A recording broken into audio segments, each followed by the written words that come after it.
Good morning. Real privilege to preach as always. For those of you who've missed a few weeks, we are going through this series, as Steve said, around Awaken 50, and these words beginning with W. We've had worship, we've had world, we've had wonder, and then, as Steve has said today, is on wisdom. And the irony is not lost on me in some ways. Any of my friends who know me, I told some friends this week that I'd been asked to preach on wisdom, and they just laughed at me, which is not a great endorsement, but there we go. But I don't know what you think about when you think of wisdom. For me, I'm a bit of a Lord of the Rings fan, and Gandalf, for me, epitomizes what wisdom is. An individual who everything they says, there's just gold in it, and it's poetic. Where in reality, I feel more like Merry or Pippin, one of the hobbits who just kind of bubble through life and try their best. But for some of us, maybe you feel the same as me, where you can disqualify yourself and think, today's on wisdom, I don't particularly feel wise, and you can switch off. But I was reminded in preparation for this morning who it was that Jesus called. The very individuals that he called to transform the wisdom of the world were some of the least educated of his time. He could have surrounded himself with disciples with PhDs and all of this, and that's great. There is a gift of knowledge, but today is wisdom, which is something a little bit different. But Jesus chose fishermen, individuals from Galilee, which was a community that many of the social elite at that time viewed as being a bit of a pointless town that nothing good would come out of. And so if you're disqualifying yourself this morning or feeling like me, a bit more like a hobbit than a Gandalf, don't, because God uses us. This week on the retreat that Steve just mentioned, the charity I was working with, we were looking at the Wright brothers. Some of you will know them. They're the brothers who transformed aviation history by having the first successful controlled flight. And they did this at a time where lots of people were trying to crack this. How are we going to do this? How is humanity going to manage to fly? And there's one comparison against another inventor who was a lot more educated, who had significant US government funding behind his project, who had some of the greatest thinkers at Harvard around him to look at all the technicalities and the engineering. And then yet the Wright brothers quietly in the back of their bicycle workshop cracked it and led to that victory. They didn't have a lot of funding. They funded it from their own cycling business. And one person said, a historian, the reason that they cracked it is because whilst others were looking at knowledge around with all the Harvard professors, they looked up in wonder and just studied the birds and the eagles. And it was from that childlike wonder that something transformative happened and they changed history. It's similar to us. Rick Warren says that knowledge comes from education, but wisdom comes from God. The aviation journey, people were looking amongst each other and they took the opportunity to look up. Wisdom comes from God. To get knowledge, you look around, but to get wisdom, you look up. Knowledge comes from reason, where wisdom comes from revelation. Knowledge is something you learn, but wisdom is a gift. And so we'll see shortly in the passage that we're looking at today that wisdom is a gift that we can all ask for. But a good starting point when we're looking at wisdom is in a famous passage in Proverbs 9:10, which says, "The fear of the Lord is the beginning of wisdom." This isn't a fear where we think God's going to spite us or where he's angry at us. This is a reverent fear. This is a holy fear. And I think sometimes, myself included, we can come complacently before God, almost thinking that our knowledge and his are at a similar level, that Jesus is our best friend and we can chat and there's a place for that in our journey. But this is about coming before God and recognizing he is the great I am. One commentator said, imagine what it is to see one of your heroes on earth and then magnify that significantly. I was, when Reninka and I were living in Haiti, after the earthquake, there was a lot of US funding and investment, and we got invited to be at the opening of a project that had the Clintons and all sorts of people. And Sean Penn was there, who was or is a Hollywood actor, and for me was my favorite actor. And he was there, and I had the opportunity to go and meet with him at the end. And I'd built it up to be such a big thing that when I went and met him and opened my mouth, it just went incredibly dry, and I just stumbled over every word, and I didn't make any sense. And he just kind of looked at me like, who is this guy? Because their reverence for me, it was significant. But that's foolishness when you look at when we come before God, which our reverence should be magnitude 100 millions of times more. Some of you may remember the worship song many years back called I Can Only Imagine, where it says, surrounded by your glory, what will my heart feel? Will I dance for you, Jesus, or in awe of you be still? Will I stand in your presence, or to my knees will I fall?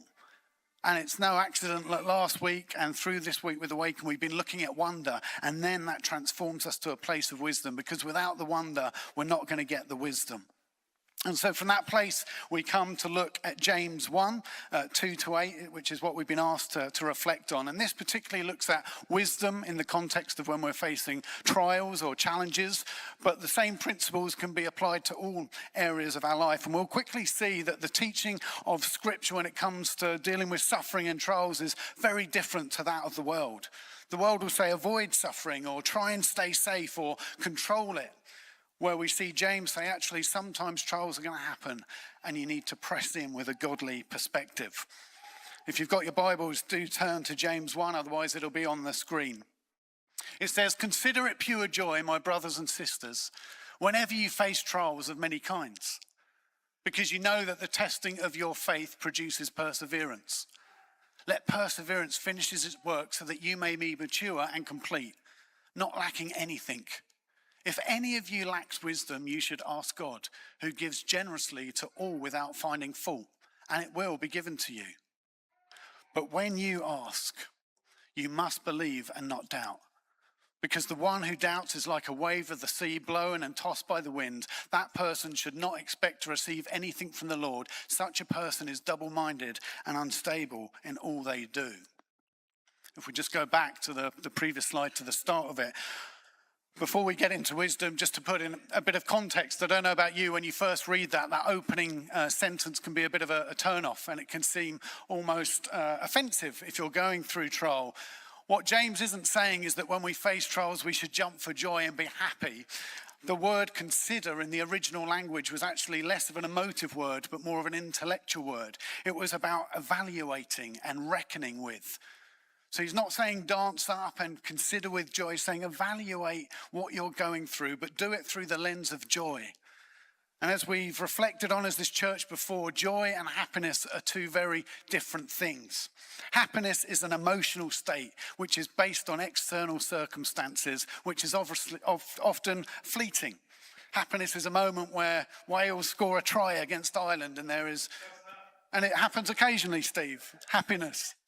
Happiness is when England lose to Italy from a Welsh perspective. Thank you. Cheap shot. Anyway, there we go, back.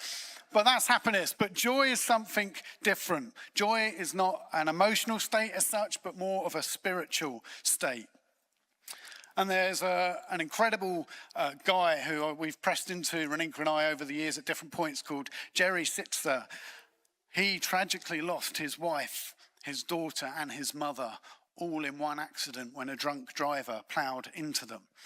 He wrote an incredible book called A Grace Disguised, How the Soul Grows Through Loss. And if you want to press into this topic, I thoroughly recommend you watch him on YouTube or get his book. But he said this, in comparison to happiness: joy is different. It's not rooted in immediate circumstances. Christians believe in the kingdom, in another and greater reality that envelopes this one. Christians wait for it, we live for it, and we hope for it. Joy affirms the belief that God is at work in the world, often in ways that are barely visible to the human eye. He says this: joy is like breathing the clear air of heaven, even while we live in a polluted world. He's saying, James, review, analyze your situation through the lens of the eternal truths of your salvation. And then he goes on to say, when you face troubles, and maybe you're coming this morning and you're feeling at a pretty good place, and that's great, or maybe you're in the midst, but what he's saying here, in life you are going to face troubles. This isn't a prosperity gospel where it says, come and know Jesus and all will be well. He is speaking at a time into a church that has been dispersed, facing great persecution, and the church is struggling emotionally and physically and spiritually. They've been split up and torn apart. And he says, even in these situations and trials, something good can happen. I don't know for you this morning what it is that you're bringing to church, what financial trials it may be, relational trials, health trials. For me, this last few weeks has been a struggle grappling with the diagnosis of one of my close friends getting terminal cancer. What is it that you bring into the room today? Trials of all kinds, big and small, they will happen. And yet James is saying, even within these, if we take a posture of looking through our salvation at these, something good can happen. Paul in Philippians said that God's power can bring everything under his control, that will transform our lowly bodies so that they will be like glorious bodies. And this is ultimately what this text is about, taking us from a lowly, broken position and transforming us into a glorious body. But it's not quick and it's not easy. And James says this is how you do it. Not in our own strength or we're going to fail, not in our own intellectual knowledge or we're going to fail. He says if we want to see our trials transform us positively, we need to ask for wisdom. Ask for wisdom. Where is it today that you need to ask for wisdom? This is not wisdom from a sense of asking for information. This is wisdom from the perspective of asking for formation. One statement that I like that kind of clarifies it well is that wisdom is the ability to see life from God's perspective and respond rightly to the circumstance. We've got a couple of pictures to try and illustrate this. One is of a tapestry, and you'll see at the back of a tapestry, it just looks like a mess. There's nothing really going on there. It's just a chaotic group of threads. And so often when we look at our circumstances and situations, that's what life can look like. It can just look like there's no sense or order here. And yet you turn that same canvas around and look at it from the alternate side, and it's a beautiful image. When we look at our suffering, we often see the one side, but there is a different perspective and wisdom that we need to ask God for. The next picture is one more personal to me of the Swiss mountains, the Swiss Alps. And you may be able to see at the bottom there that there is a graveyard. Some of you know mine and Reninka's story. That back in 2019, we lost our, at the time, youngest son unexpectedly. And following that, we were in Switzerland on holiday at some point. And we came to this valley, and in this valley was this grave side. And Reninka gave me the opportunity. She was looking after the kids, and I went wandering through it. And then my attention and my mind soon just started looking down and becoming consumed with a grief and a perspective which was very earthly off the back of what we'd experienced as a family. And then I felt God's wisdom just say, look up. Look up. I'd totally forgotten that around me was this glorious and magnificent mountain scenery, which was extraordinary. And whilst that didn't take away the reality of the graves and the death that I was walking through within the valley, it gave me a different perspective, a godly perspective, that God is bigger than what we are currently walking through, that his eternal truths and values of our salvation, that his awe and wonder are greater and bigger than the valley that when I just looked down. And so wisdom is sometimes rising our eyes. In trials, Rick Warren says that we often ask why, when actually the question is we need to ask what. It's easy, isn't it? And it's natural, and there is a place to lament and say, why? David says, why? Why me? Why now? Why my friend? Why my mother? Why my brother? Why are we going through this? And yet wisdom also gets us to a point where we need to say, what? We're never really likely to get the answers to the big why questions, but in our suffering we can ask, what? What do I need to do with this? What is God going to do with this? Jerry Sitzler, the guy that I told you about who lost 3 generations in one accident, said that trials will transform us or they will destroy us, but they'll never leave us the same. Another commentator said the devil will use trouble to defeat you, but God will use it to develop you. We have a choice. When we hit trials, they will change us, they will transform us, but we need to see, will they make us better or will they make us more bitter? If we want an example of this within the Bible, look at the story of Joseph. It's often one that we become over familiar with because we've looked at it from when we were kids and we almost become emotionally detached from it. But look at the reality of this. Joseph was, his brothers, his own family were looking to kill him and in the end just throwed him into a pit. The significant family and emotional breakup there, significant. Then he gets sold into slavery and taken into a land miles away from what he had ever experienced. Just when he was trying to get his life back in order, he faced false accusations. People here, you know, when you're at work and you're accused of something, and it can be traumatic. He ended up in prison. He was then given hope to get out of prison, and that hope failed, and he remained in prison. And yet through all of that, he continued to look at it with the question, not just of why, but what. What can I learn from this? What can I do in this? What is my stance going to be? That could have ruined Joseph. But instead, he became the second most powerful individual in Egypt because he allowed, through God's wisdom, for it to be transformative. Romans 8 says, we know that in all things God works for the good of those who love him. At the end of the Joseph story, his brothers come up fearfully looking to apologize to him. And he says this, you intended it for harm, but God intended it all for good. It didn't mean that it was easy. It didn't mean that it wasn't difficult. It didn't mean that there was sin as his brothers tried to kill him or that the enemy was having his way. But God restored it and had his way in bringing it all to good. Whatever you are facing today, we can look at it through the lens of the eternal reality that even the bad things the enemy does to us, God can use for good. And then James goes on to say, ask for wisdom and God will give it. I love the word here, God will give it generously and without finding fault. That's amazing news, isn't it? We can't understand the situations of the world, the wars, or even in our own circumstances, but we can look to God and say, God, we need your wisdom. And it says here, he will pour it out generously. I don't know what the most generous gift you've ever received is where it just blows your mind. A few years ago for my birthday, my dad gave me his prize motorbike, his Triumph. It was totally unexpected. It was beyond what you deserve for a birthday present. It's an image of a father saying, I will pour out freely and give you beyond measure. We can come to our loving Father and say, I just need your wisdom. And it says, I will give it to you. I'm not going to find fault in how you've responded to this trial or what you're grappling with. It will be given. But there is a slight caveat, and it says this in James, but we must believe and have faith. It says there that the person should not expect to receive anything from the Lord if they ask, but also doubt.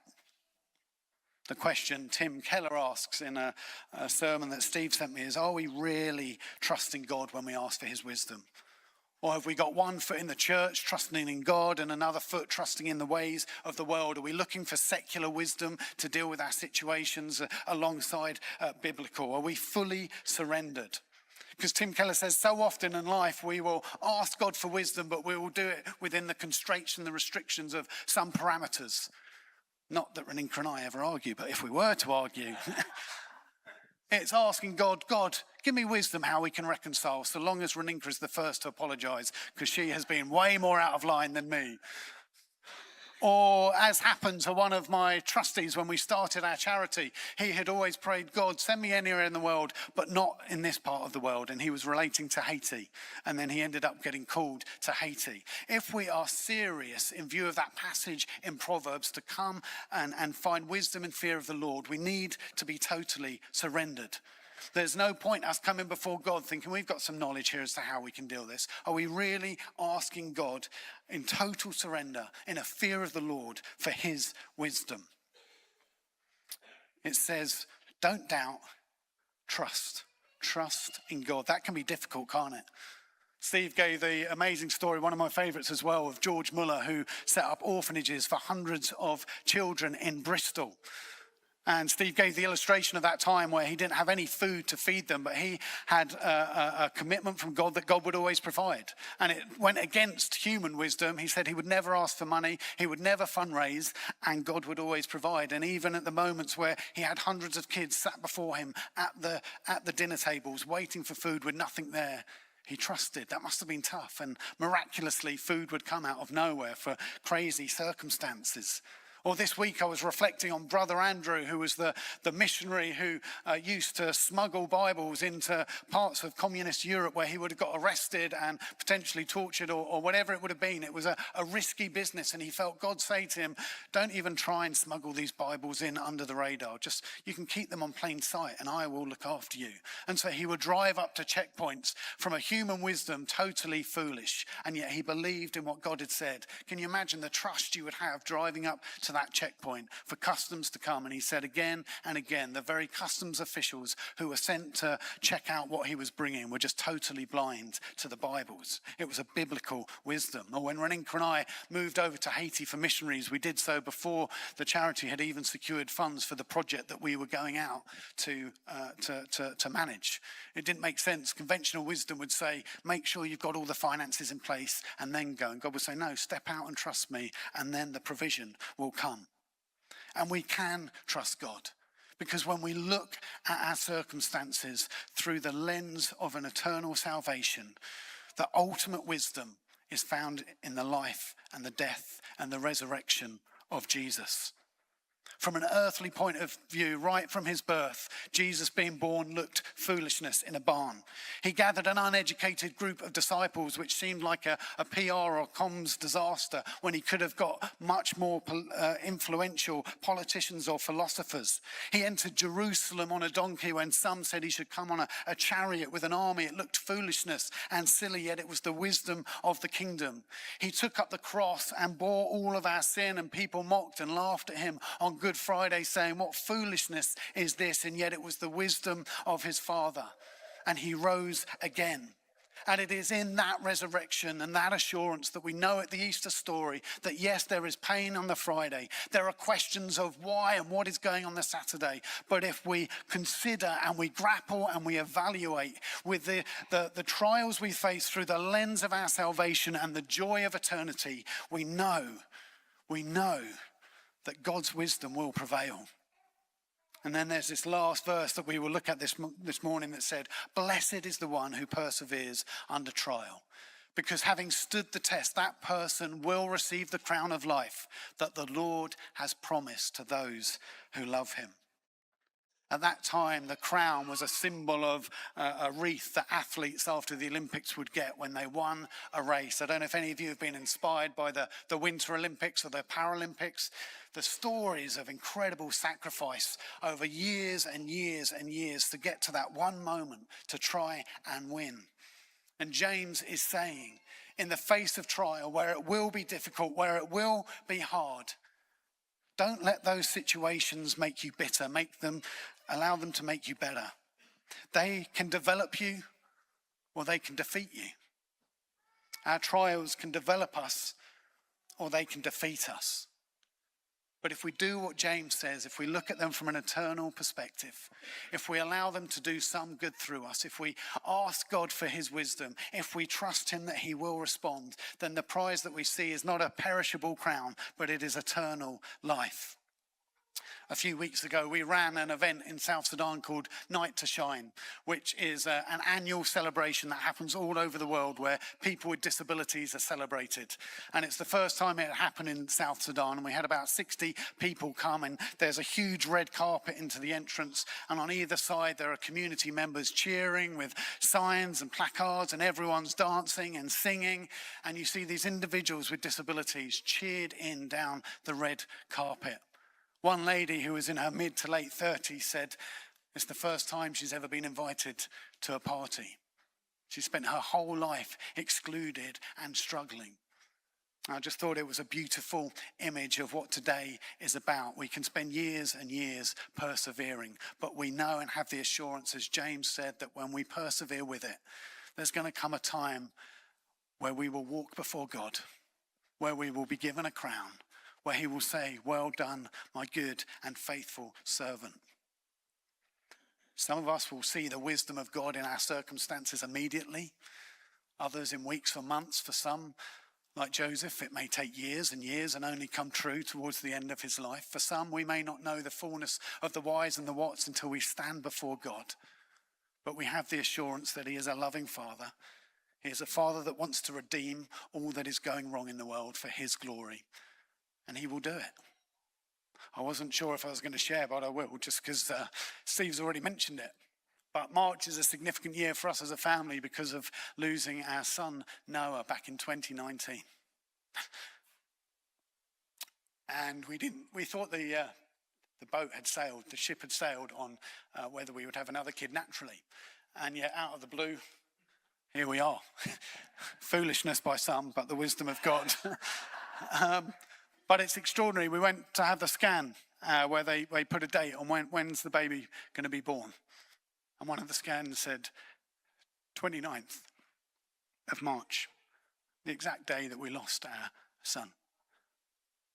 I don't know what God is talking about in that, but it shows to me a God who's in the business of redemption, of restoring hope, of acknowledging I'm in the pain, and we can use this. I don't know what you're bringing into church, whether it's big or small, whether it's you or a family member or a friend, where you may be grappling with stuff and saying, where is God in this? I encourage you not to lean on the world's wisdom and earthly standards for dealing with it. We have a loving Father who says, come and ask me. I'm going to give you wisdom, and I'm going to give it generously, and we're going to get through this. I'll ask the worship band and Steve.